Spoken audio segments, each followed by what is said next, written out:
Então agora eu vou dando continuidade aqui, eu estou gravando o terceiro vídeo do roteiro, do protocolo da primeira sessão, né? Eu estava conversando aqui com o Guilherme o quanto é extenso, né, esse assunto. Tu vê que a gente vai dar mais ou menos 60 minutos de vídeo para explicar o roteiro da primeira sessão, né? E o quanto é rico isso, né? Nós chegamos a um ponto de ter um protocolo bem consistente para cada uma das sessões. Ao longo desses anos a gente conseguiu pensar algo em que, no detalhe, né? A vantagem de ter um método é isso, porque cada detalhe a gente vai pegando coisas que vai ajudando a enriquecer. E agora, então, saindo lá da roda da vida, né? Que aqui a roda da vida, como eu falei lá, não tem nada a ver com aquela roda da vida do coach. A roda da vida da mentoria é para falar um pouco sobre as insatisfações que possam atrapalhar o processo de mentoria. Então, se você ficou com alguma dúvida em relação a isso, volta lá no vídeo 2 do roteiro da sessão 1. Aqui no vídeo 3 do roteiro da sessão 1, né, do protocolo da sessão 1, nós vamos falar sobre alinhamento dos macro-objetivos, que é talvez o mais importante objetivo desse primeiro encontro. Por quê? Porque aqui nós vamos falar sobre a encomenda, né? O que nós vamos trabalhar neste processo de mentoria? Isso parece simples, né? Porque afinal de contas já foi conversado. Como é que acontece isso, né? O RH, vamos pensar que um processo normal, tem a mentoria tem vários objetivos, mas a grande maioria dos casos que a gente tem trabalhado nas mentorias organizacionais, eu tenho um líder, um liderado e um mentor. O liderado é o mentorado. Então, nesses casos, o RH, junto com o líder, define, a partir de um sistema de avaliação, define uma encomenda, um objetivo para esse processo, que nós chamamos de encomenda. Então conversam e definem, podem sair lá de um PDI, de uma avaliação de desempenho, pode sair de algum outro sistema. Então essa encomenda, ela é depurada junto com o líder, e depois que essa conversa é feita, o líder conversou com o liderado e acertaram o que vai ser trabalhado na mentoria. E depois o líder conversou com o mentor e ficou acertado o que vai ser trabalhado na mentoria. Nesta primeira sessão é a hora de o líder, o mentor e o mentorado conversarem para ver se entenderam a mesma coisa. Muito bem. Simples. Mas James Prochaska, que é a base do modelo que a gente utiliza, nós utilizamos a base teórica alicerçada em 3 pilares. A postura do mentor é rogeriana. Carl Roger, que é a base da teoria humanística, aprendizagem centrada na pessoa. O ciclo da mudança o ciclo da mudança é o modelo transteórico do Prochaska, que contempla a pré-ponderação e a ponderação, que eu já explico. E as técnicas é a cognitiva comportamental, que começa lá com a cognitiva, com a Aaron Beck e a Judith Beck. Então, do modelo transteórico, que é o porquê, então, que a gente precisa pensar que não é tão simples assim a definição dos objetivos, ele diz o seguinte, que a pré-ponderação e a ponderação é que é possível ou é provável que o mentorado ele ache que não tem que mudar, ou que ele tenha um problema, mas que esse problema não é tão grave assim. E que isso, se a gente pensar lá em termos de janela de Johari, né, que alguns já conhecem a janela de Johari, o Joseph e o Joseph Luft, Harry Ingle, que dizem que uma coisa é como eu me vejo, outra coisa é como eu me percebo, que tem uma área que é privada e outra é cega. O que eu me vejo talvez não seja a mesma forma que o meu líder me vê. Por quê? Porque o meu líder me vê, e as outras pessoas de forma geral, elas me veem em eventos. E eu me vejo o tempo integral. Não é assim? Mas eu me vejo de dentro e as pessoas me veem de fora. Então essa percepção de me ver em eventos, de me ver de fora, de me ver dentro integral e de me ver de dentro, faz com que as visões sejam diferentes. Então, como as visões são diferentes, é bem provável que a percepção do mentor, que é uma percepção que veio da visão de fora, e a percepção do mentorado sejam diferentes. Só que se o mentor chegar lá nessa conversa de alinhamentos objetivos e ele chegar e dizer assim: olha, o que eu ouvi do teu líder é isso, que nós temos que trabalhar tal e tal competência, você concorda? E ele tendo muitas vezes uma hierarquia sobre o mentorado, porque foi escolhido 2 níveis acima do mentor ser mentor de um mentorado, é bem provável, ou é muito provável, que ele concorde. É isso mesmo que ele falou.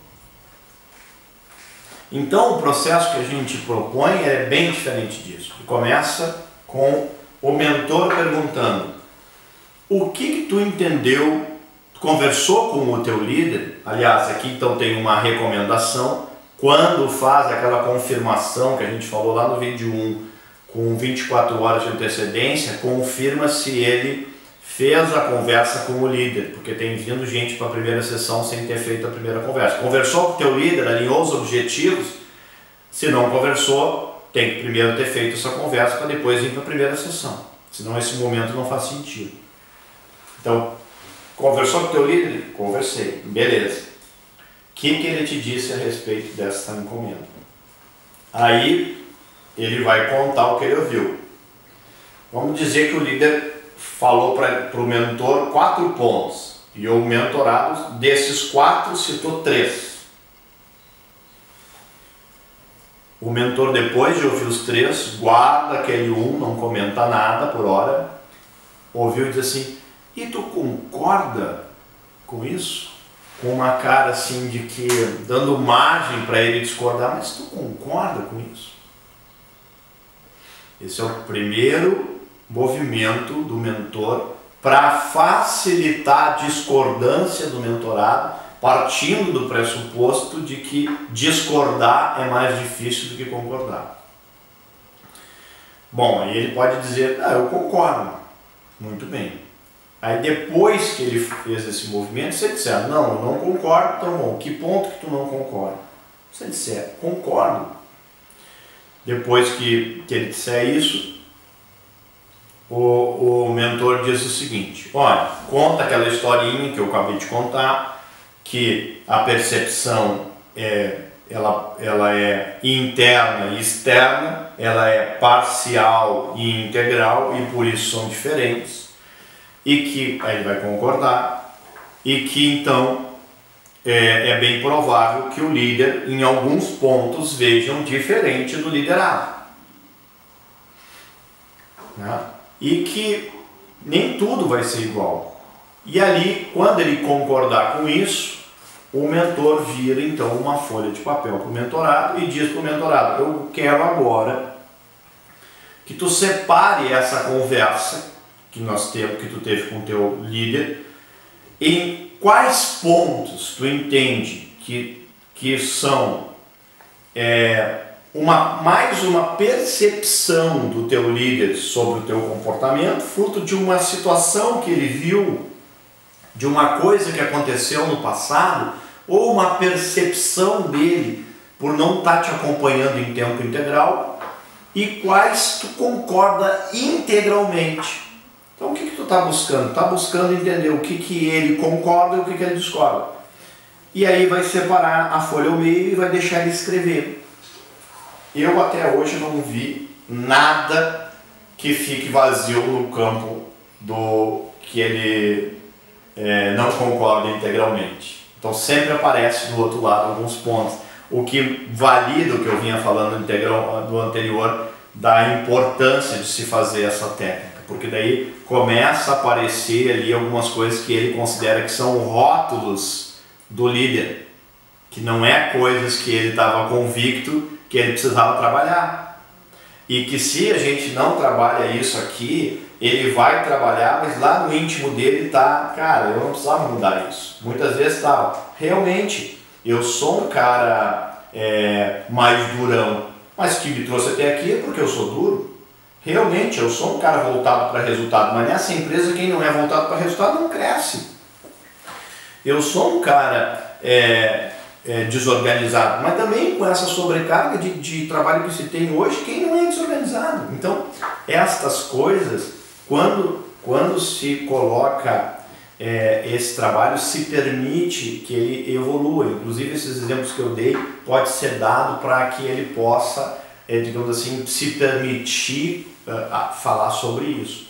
Bom, depois então se abre um espaço para ele contar essa situação, falar sobre isso e pronto. Quando concluiu esse ponto, se traz uma continuidade que dizendo assim, bom, tu concorda comigo que para o teu líder esta divisão não existe, porque ele entende tudo como uma coisa só, ele não sabe a diferença do que é a percepção tua, do que é a percepção dele. Para ele é tudo verdade, uma verdade absoluta. Isso aqui é um exercício que a gente fez agora. Se isso é verdade, se ele está enxergando tudo como uma verdade absoluta, nós então podemos dizer que quando ele vai tomar uma decisão em relação a ti, ele te considera aquela pessoa que ele falou no feedback. E então tu está tendo os ônus daqueles rótulos que ele tem sobre ti. Concorda? E provavelmente ele vai concordar. E se você está tendo os ônus dos rótulos que ele está tendo sobre ti, é tua responsabilidade lidar com isso, porque é o teu prejuízo. Então passa, no momento desse, a grande discussão agora passa a ser o seguinte: o mentor não passa mais a discutir com o mentorado se ele tem ou não que desenvolver uma competência.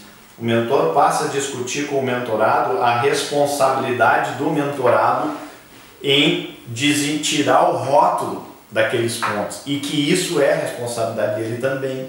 Então tem umas competências que ele concorda que tem que desenvolver, e isso a gente vai desenvolver, e tem uns rótulos que nós precisamos modificar, porque isso também vai prejudicar a percepção que o líder tem dele, e por consequência promoções, oportunidades dentro da empresa, movimentos, espaços que ele tem com o próprio líder, que vai ser na hora de apresentar um trabalho, de propor um projeto, enfim, todas as oportunidades ligadas à relação líder e liderado, e mais amplo do que isso, líder e organização. Isso abre um excelente espaço, porque preserva o self e joga no líder a responsabilidade, mas a responsabilidade pelo rótulo, mas nele a responsabilidade pela mudança.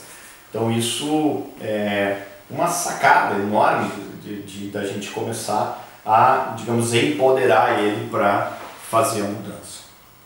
Então, como é que tu diz? Bom, nós vamos trabalhar então da seguinte forma: como é muito parecido o desenvolvimento como tanto a mudança do rótulo, nós vamos trabalhar tudo como se fosse uma coisa só. Para nós não interessa muito, porque lá nós vamos trabalhar na etapa da ação, fazendo ações para dar visibilidade, porque em algum momento nós vamos precisar ter uma avaliação do teu líder, e essa avaliação vai nos ajudar a ressignificar. Na etapa da ação a gente não olha muito se é rótulo ou se não é, mas na frente, na sessão 5 e 6, a gente começa a separar isso.